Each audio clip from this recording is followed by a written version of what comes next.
All right, so we came all the way down here. And I know that must have been Abishai's mind. When you said we're going to come down here, I just know we're going to knock off your enemy. And God had it so that everybody stayed asleep. And we were able to walk between the sleeping soldiers. And we made it to the middle of the circle. And we made it right there to where the king is. Even Abner is fast asleep beside him. Supposed to be watching him. Supposed to be keeping the king. The king's right-hand man is asleep. And I know Abishai said, are we going to kill him? And David said, nope. We came just to take his spear. Hello, somebody. There's some things that your leader tells you sometimes that don't make sense.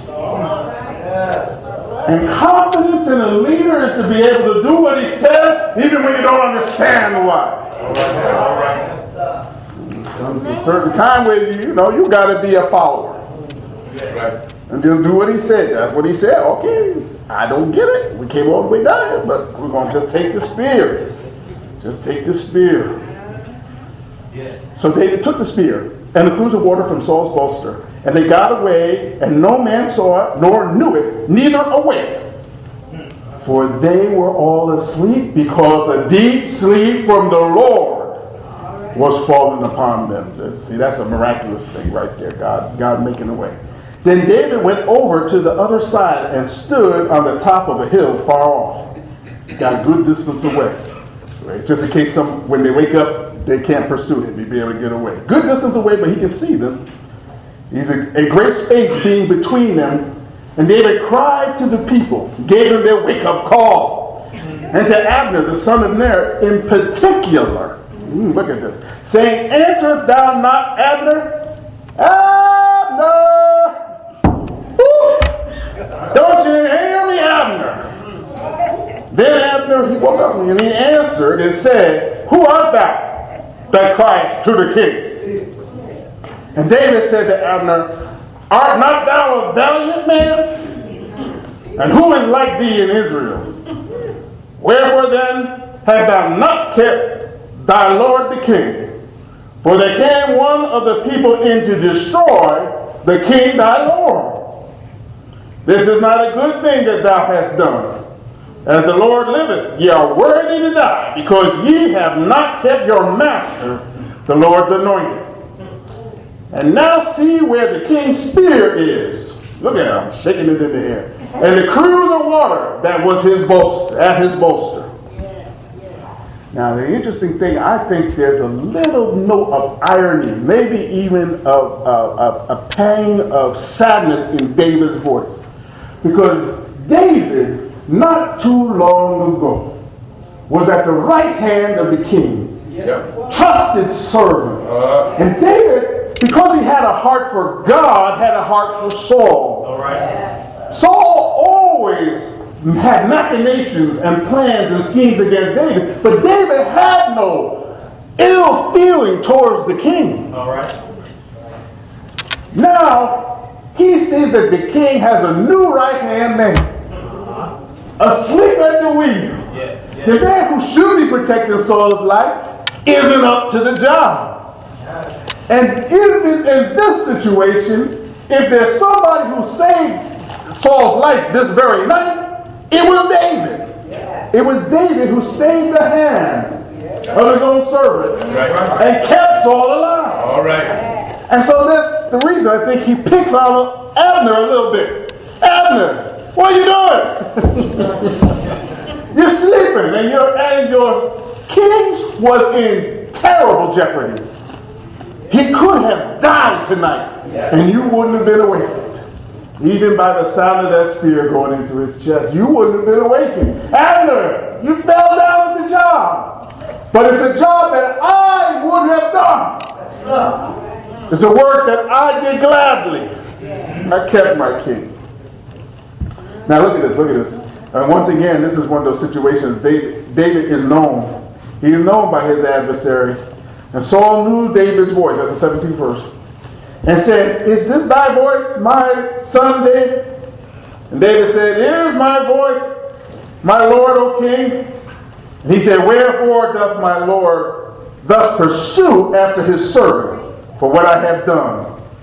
Or what evil in mine hand Now therefore I pray thee, let my lord the king hear the words of his servant. If the Lord have stirred thee up against me, let him accept an offering. But if they be the children of men, cursed be they before the Lord. For they have driven me out of this land from abiding in the inheritance of the Lord, saying, go serve other gods. Now, I'm unpack all that. Look at that 19th verse. That's very interesting.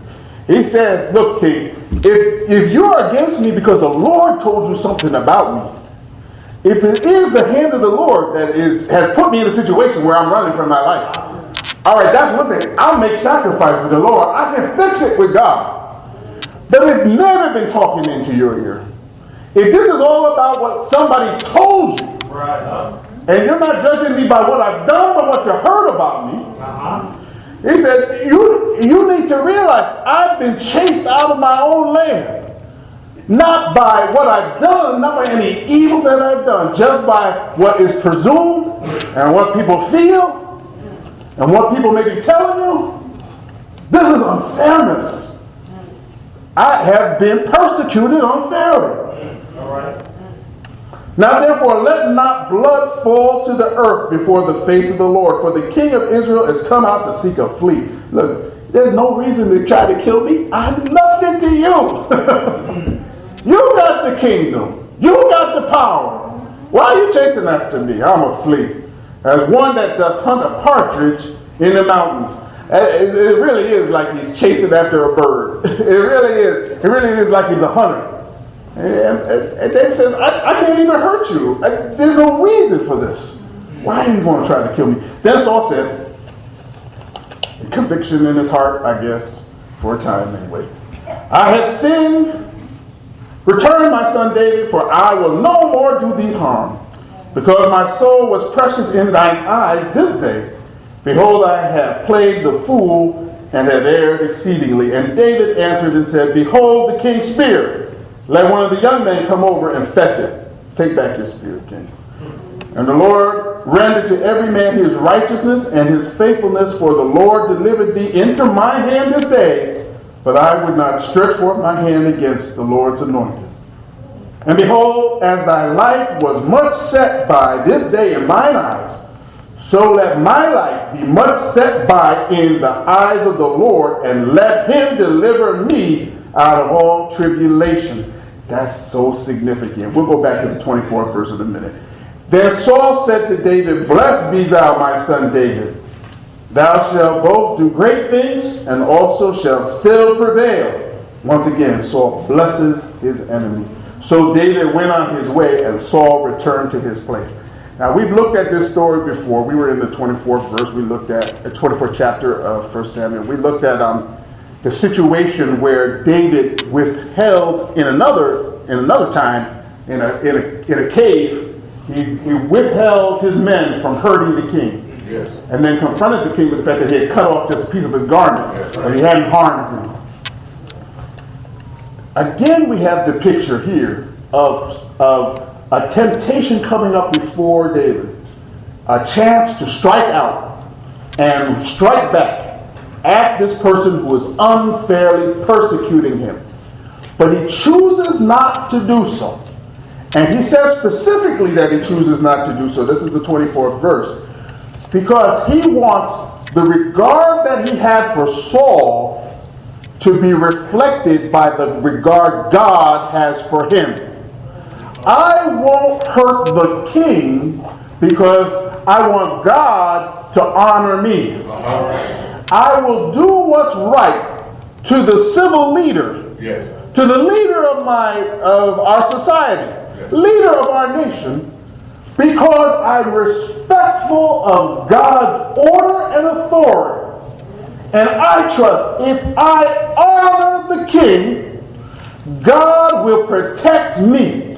What did he tell Abishai at one point earlier? Did you catch it? Did you catch it? He said, look, we don't need to hurt the king ourselves, because God will work this thing out. Either the king will die, natural causes, one day he's going to have a heart attack, or he will fall in battle, We go fight somebody and some other enemy will kill him. Yes. But the point is, we don't have to stain our hands with the king's blood to be delivered, because God will fight for us. All right. All right. The conviction that I can be subject to the king, even the king who wants to kill me. Yes. Good Lord. I can even be subject to him because I trust in my God. Yes. Yes.